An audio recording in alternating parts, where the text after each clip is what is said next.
üzərinə hazırladığımız bu Beşamel sosu. Beşamel sosunu əlavə edirik. Bunun tərkibində var. Bunun tərkibində Xiyar. xiyar, pomidor, ət biber, koyun, xama, mayonez, göyərti.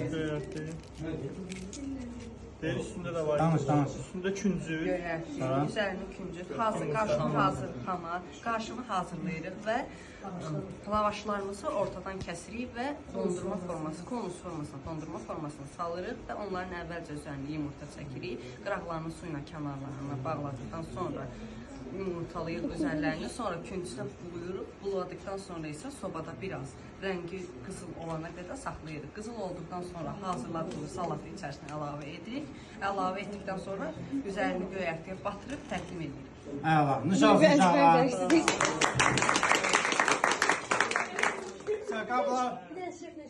Bir dənə